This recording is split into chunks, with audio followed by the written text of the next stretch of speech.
সবাই মিলে জোরসে বলুন রাধা রানী কি। যে পরিমাণ ভক্ত হয়েছে জয়টা একটু জোরে আশা করছিলাম। শ্যাম সুন্দর কি জয় বলছেন না ভয় বলছেন কিছু বুঝছি না, জোরে বলবেন। মদন মোহন কি, হরিবাসর কি, সাধুগুরু বৈষ্ণব কি, গৌর ভক্তবৃন্দ কি, আপন আপন গুরুদেব কি, গরম লাগছে কি। পরীক্ষা হয়ে গেল, আপনারা কি করছেন? সবাই মিলে জোরে বলুন নিত্যানন্দ মহাপ্রভু কি, অদ্বৈত প্রভু কি, গদাধর প্রভু কি, শ্রীবাস প্রভু কি, মহাপ্রভু কি। সবাই ভালো থাকুন, হরে কৃষ্ণ। আচ্ছা, মহাপ্রভুর ছবি আপনারা দেখেছেন? জোরে বলুন হ্যাঁ না না। আচ্ছা, হাতগুলো নিচের দিকে থাকে না উপর দিকে থাকে? দেখাবেন একটু। হাত নিচের দিকে না উপর দিকে? ওপর দিকে। আচ্ছা, এইদিকে। খুব ভালো কথা বলেছে, ওপর দিকে। এই যে তিলক দেবার দরকার নেই, কীর্তন শুনতে দিন। বলছে মহাপ্রভু হাতগুলো কিন্তু ওপর দিকে থাকতো। আচ্ছা, মহাপ্রভু হাতটা ওপর দিকে তুলে আছে। একজন ভক্ত জিজ্ঞেস করছে, ঠাকুর তুমি যে হাতটা তুলে আছো তোমার হাতে ব্যথা হয় না? বলে ব্যথা হয় না। বলে তবে নামাও। বলে কি করে নামাবো? তোরা তুলছিস না তাই নামাচ্ছি না। একজন বলল, প্রভু এই দেখো আমি তুলে দিলাম, এইবার নামাও। বলছে তোরা তো তুললি, তোদের পেছনে যারা আছে তারা, আপনাদের বলিনি, ওই তোদের পেছনে যারা আছে তারা তুলবে না। পেছনে মানে বুঝলাম না। বলছে আমার হাত যদি না তোলা থাকে তাহলে পরের জন্মে যারা আসবে তারা হাত তুলবে না, তাই আমি জন্ম জন্মান্তর ধরে হাত তুলে আছি। তাহলে পৃথিবীতে যারা এসছে তাদের জন্য হাত তুলেছে তা নয়, আমরা এসেছি আমাদের জন্য তুলেছে, আমাদের পরে যারা আসবে তার জন্য মহাপ্রভু হাত তুলে আছেন। আচ্ছা মায়েরা, হাত আমরা তুলি কখন? আপনাদের এখানে কীর্তন হবে, একজন টোটো দাদাকে একজন বলছে, দাদা দাঁড়ান একটু কীর্তন শুনতে যাব, হাত ওঠান। আর হাত ওঠান কখন? যখন কেউ জলে ডুবে যায়, উঠতে পারে না, তখন হাত দেখবেন এরকম এরকম করে। কেন? যদি কেউ দেখতে পায় তাহলে বাঁচাতে পারে। আর হাত তুলি কখন?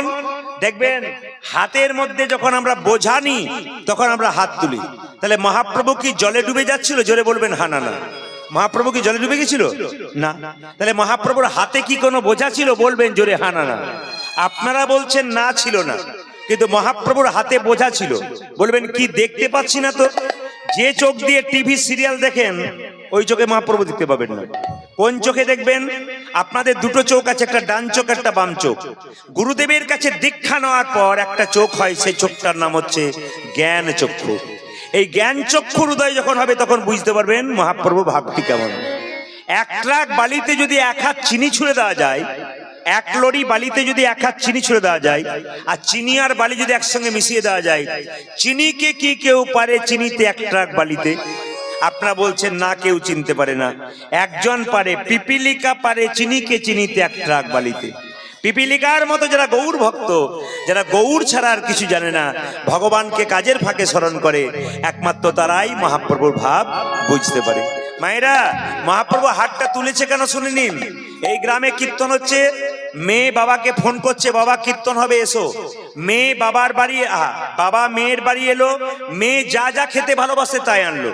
কিন্তু মেয়ের জন্য আরেকটা জিনিস বাবা আনলো, যেটা কেউ দেখতে পেল না। মেয়ের বাবা অনুভব করতে লাগলো কি?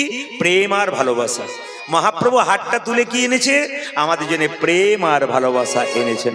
তাই তিনি প্রত্যেকটা জীবের দ্বারে হরিনাম দেবেন বলে সবাইকে ডেকে ডেকে বলছে, তোরা প্রেম নিবি আই, তোরা প্রেম নিবি, তোরা প্রেম নিবি আই, বদন ভরে ভরে বল রে হরি বল, তোরা প্রেম নিবি,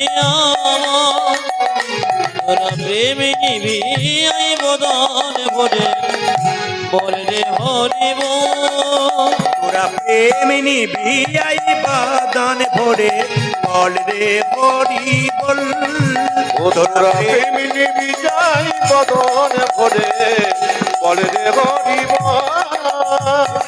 এনেছিল ব্রজের বাঁকা, গৌরী গুণধর, হে প্রেমী এনেছিল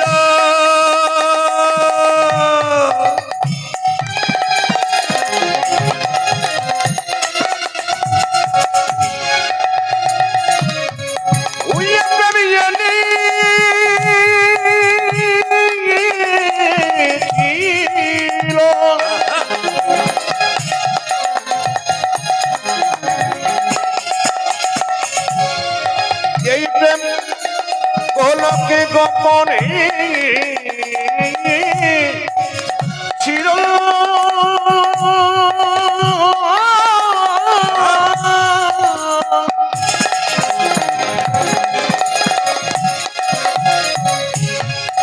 ওই প্রেমী এনেছিল ব্রজের বাবা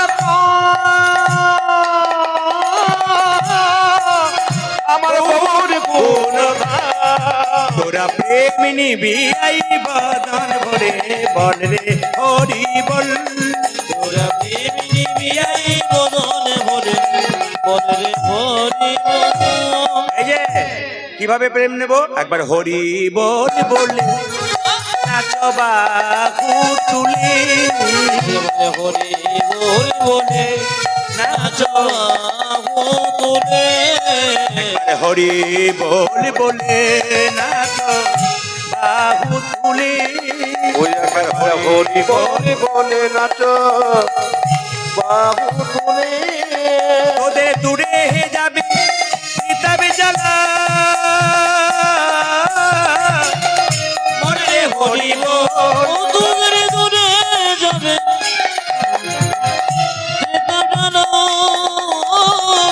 মনে রে হরি বল। তোদের দূরে যাবে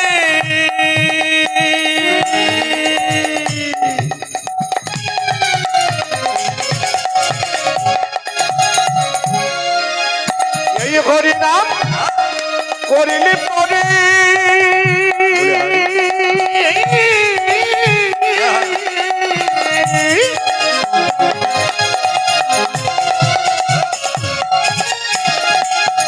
তোদের দূরে যাবে কৃতজ্ঞ জালা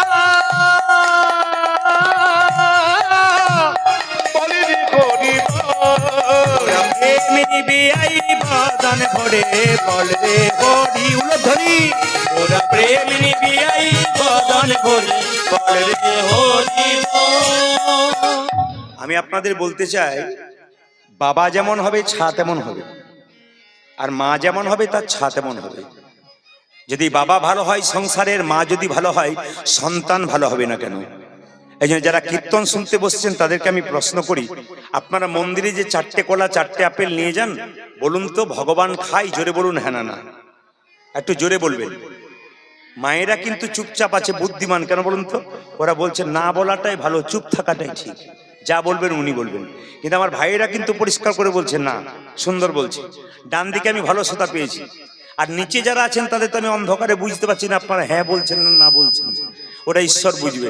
বলবেন আপনারা জোরে। আচ্ছা, ভগবানের মন্দিরে 4টে আপেল 4টে কলা নিয়ে যান, কিন্তু ভগবান খায় না, তাহলে কাল থেকে আপনারা নিয়ে যাবেন না? বলছে না, আপনারা প্রত্যেক দিন পারলে ভগবানকে সেবা দেবেন।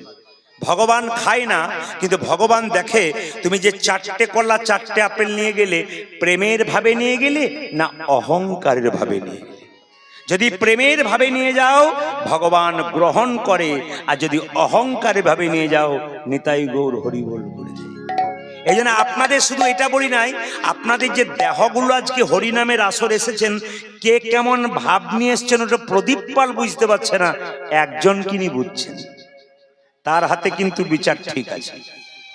আপনার মনটা কেমন, মনের ভেতরে কি ঘটছে ওটা প্রদীপ পাল বুঝতে পারছে না, অন্তর্যামী যিনি ভগবান তিনি বুঝতে পারছেন। বলছে শাস্ত্র বলল মন মানা মদ ভক্ত, তুমি কিছু দিতে পারো না পারো তোমার মনটাকে গোবিন্দের চরণে দাও। এই মন যদি সংসারের কাউকে দাও, সে আপনাকে ধোকা দিলেও দিতে পারে, কিন্তু গোবিন্দকে যদি এই মন কেউ একবার দিতে পারে তবে তার আর কোনো কষ্ট থাকে না। এই জন্য আমি আপনাদের বলতে চাই, যতক্ষণ কীর্তন শুনবেন ভগবান এই যে ব্যাংকে টাকা জমা দিতে যান, টাকা জমা দেবেন তবে তো সুদ পাবেন। হরিনামের ব্যাংকে নিজের দেহটাকে জমা দেবেন তবে তো আপনি কৃপা সম্পদ লাভ করবেন। আপনি হরিনামে আসবেনই না, ছটপট ছটপট করবেন, আপনার ব্যাংকে জমা হবে না। এই জন্য বারবার বলি, যখনই কীর্তন শুনবেন বিনয়ী ভাবে শুনবেন, ভদ্রভাবে শুনবেন, ভক্তিপূর্ণভাবে শুনবেন। পাশে কে কি করছে ওটা দেখে আপনার লাভ নেই। কেন বলুন তো? ব্রজগোপীরা যখন কৃষ্ণের কাছে রাসলীলায় ছুটে যাচ্ছিল, পাশে কে কোন দিকে যাচ্ছে তাকাচ্ছে না, একটাই লক্ষ্য আমার, কে কোথায় যাচ্ছে দেখে লাভ নাই, আমার লক্ষ্য শুধু গোবিন্দের কাছে পৌঁছানো। ছেলে মেয়েদের সেই স্কুলে দৌড়ানো হয় না, একসঙ্গে 10টা ছেলে দৌড়ায়, কিন্তু কেউ কারোর দিকে তাকায় না, একটা লক্ষ্য থাকে কে কত দৌড়ে এগিয়ে যেতে পারে। এই জন্য আপনি কীর্তন শুনবেন, আপনার মনটা কেমন ভাবে রাখবেন, পাশে কি করছে এটা দেখে লাভ নেই। তবে হ্যাঁ, এটা মাথায় রাখবেন, কীর্তন শুনবেন ভক্তের পাশে, অভক্তের পাশে শুনবেন না। যদি ভক্তের পাশে কীর্তন শোনেন, উনি কীর্তন শুনতে শুনতে হাতটা তুলে দেবেন, আর আপনি আপনার হাত তো উঠে যাবে, কেন উনি তুলেছেন আপনি তুলবেন। আর আপনি যদি এমন জনের পাশে বসেন উনি খালি বিড়ি খাচ্ছেন, আপনারও ধুঁয়োতে মনে হবে আমিও দুটো ধরাই, এটা মনে হবে। এই জন্য ভক্তের পাশে বসবেন, দেখবে আপনার লাভ আছে, অভক্তের পাশে বসে কোনো লাভ নেই। শুধু তাই নয়, যখন দেখবেন পরমান্ন প্রসাদ বা অন্ন প্রসাদ বা খিচুড়ি প্রসাদ যেখানে হয়, সেখানে ভক্তের পাশে বসে প্রসাদ পাবেন। কেন? উনি যখন ভক্ত প্রসাদ পাবে তখন কপালে ঠেকিয়ে প্রণাম করে প্রসাদটা পাবে, আর অভক্ত কি করবে, পাবে আর নিতাই গৌর হরিবল করে দেবে। এই জন্য ভক্তের পাশে কীর্তন গান শুনতে হয়, ভক্তের পাশে বসতে হয়। আপনি নিজেকে, ধর্মের পথ নিজের, কেউ কারো পাপের ভাগ নেবে না। আপনি পাপ করবেন, আপনার পাপের ভাগ কেউ নেবে না। আপনার শরীরে যে অসুখ হয়, আপনার সেবা বাড়ির যত্নে বাড়ির লোকরা করবে, কিন্তু আপনার অসুখের যে কষ্ট, ওই কষ্টের ভাগ কিন্তু কেউ নেবে না। আপনার শরীরে যে যন্ত্রণা, ওটা বাড়ির কেউ ভাগ নেবে না, কিন্তু আপনাকে সেবা করতে পারে। এই জন্য বারবার বলবো যে আপনি যদি কোনো পাপ করে থাকেন, তার জন্য ফল কিন্তু আপনি ভোগ করবেন, আপনার বাড়ি কেউ ভোগ করবে না। ওই যে নিজের কর্মের পথ যেন ভালো হয়, তার জন্য চেষ্টা করুন। মহাপ্রভু কি বললেন? প্রত্যেকটা জীবের দ্বারে হরিনাম দিলেন। কিভাবে দিলেন? অধম পতিত জীবের দ্বারে দ্বারে গিয়া, অধম পতিত জীবের দ্বারে দ্বারে গিয়া, অধম পতিত জীবে ধারে ধারে গিয়া, যে মহামন্ত্র হরিনাম দিচ্ছেন বিলাইয়া, যে মহামন্ত্র হরিনামে দিচ্ছেন বিলাইয়া, যে মহামন্ত্র হরিনাম দিচ্ছেন বিলাইয়া, দেখো মহামন্ত্র হরিনামে দিচ্ছেন বিলাইয়া, যে যারে দেখে তারে বলে দন্তে তৃণ ধরি, জানি রাখি তারি বলি দন্তে দিন ধরি। তুমি শব্দ পাচ্ছ তো? খুব শব্দ পাচ্ছ, মানে কানে নেওয়া যাচ্ছে না তো শব্দ। আপনারা শুনতে পাচ্ছেন সবাই? ওদের কথাগুলো শুনতে পাচ্ছেন, কিন্তু একটা অসুবিধা কি, তোমার ওই বড় বক্স কি দুজনের আছে, মানে এর একজন তোমার একজন, কি মানে এর আউটটা তো, আর তোমার ইনপুট, তুমি হেরে গেছো কিন্তু জিতে গেছে, কারণ ওর সাউন্ডটা ও আউটপুট কিন্তু সুন্দর দিয়েছে, কারণ চারদিকে শুনতে পাচ্ছি। তোমার ইনপুট কিন্তু এখানে একবারে না, একবার এখানে এসে বসো, দেখো এদের কারো কোনো শব্দ পাওয়া যাচ্ছে না, খুব আস্তে আস্তে হচ্ছে। ও জিতে গেছে, কিন্তু ও আউটপুটে ওকে আছে, তুমি ইনপুটে কিন্তু হেরে গেছো। তাই ইনপুটটা জোরে দাও, তোমার তো ইনপুট আছে, তোমার তো আউটপুট দুটো মেকআপ করতে হবে না, ইনপুটটা করো অন্তত। আউটটা দেখে আর তোমার লাভ নাই, তোমাকে ইনটা দেখতে হবে। আমরা কিছু শুনতে পাচ্ছি না, ওদের শব্দগুলো হচ্ছেই না, একবার উঠছে না। অধম পতিত জীবের দ্বারে দ্বারে গিয়া, অধম পতিত জীবের দ্বারে দ্বারে গিয়া, অধম পতিত জীবের দ্বারে দ্বারে গিয়া, যে অধম পতিত জীবে ধারে ধারে গিয়া, মহামন্ত্র হরিনাম দিচ্ছেন বিলাইয়া, হাই মহামন্ত্র হরিনামে দিচ্ছেন বিলাইয়া, ও যে মহামন্ত্র হরিনাম দিচ্ছেন বিলাইয়া, দেখো মহামন্ত্র হরিনামে দিচ্ছেন বিলাইয়া, যারে দেখে তারে বলে দন্তে তৃণ ধরি, জানি রাখি তারি বলি দন্তে দিন ধরি, ও যে যারে দেখে তারে বলে দন্তে তৃণ ধরি, দেখো যারে দেখে তারে বলে দন্তে তৃণ ধরি, ও যে আমারে কিনিয়া লহ বল গৌর হরি হরি বল, কিনিয়ে লহ বলে গৌর হরি, ও যে আমারে কিনিয়া লহ বল গৌর হরি, যদি আমার কিনিয়া লঘ বল গৌর এই যে, কে কিনবি রে, কে কিনিবি রে, কে কিনবি রে, কে নেবি রে, যা চাইবি তাই পাবি, কে কিনবি রে, রাজা যাইবি তাই পাবি, কে কিনিবি রে,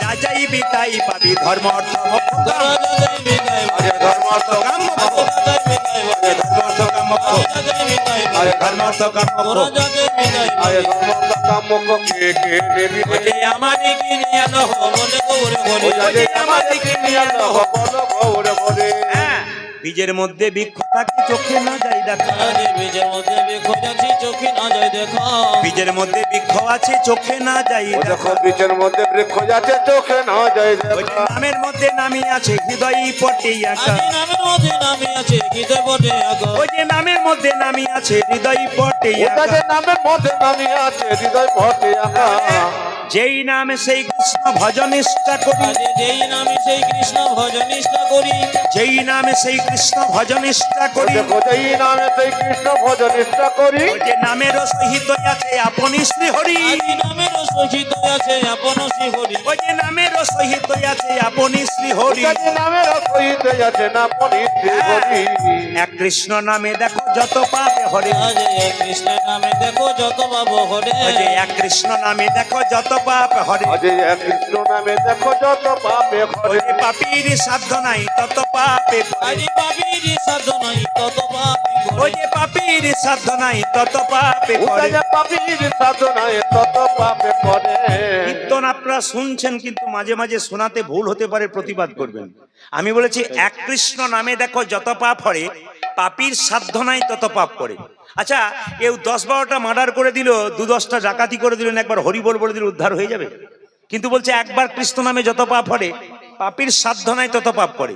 তাহলে একবার হরি বল বললে কি সবকিছু হয়? বলছে না না, পাপ করা। মায়েরা দেখবেন যখন আপনার জ্বর আসে, এখানে যারা বসছে তারা বুঝতে পারছে সাউন্ড নাই, ও কিন্তু হাসছে। সবচেয়ে আমার খারাপ লাগছে, ওখান থেকে বসে বসে ও হাসছে। মানে হেরে গেলে মানুষের মন খারাপ হয়, কিন্তু হেরে গেলেও আবার আনন্দ হয়, এটা আমার অবাক লাগছে। অনেক মাইক ম্যান দেখেছি যারা হেরে গেলে কষ্ট পায় যে আমি পাচ্ছি না, কিন্তু হাসছে বসে বসে। একবারে চলছে না, এখানে সাউন্ডই পাচ্ছে না।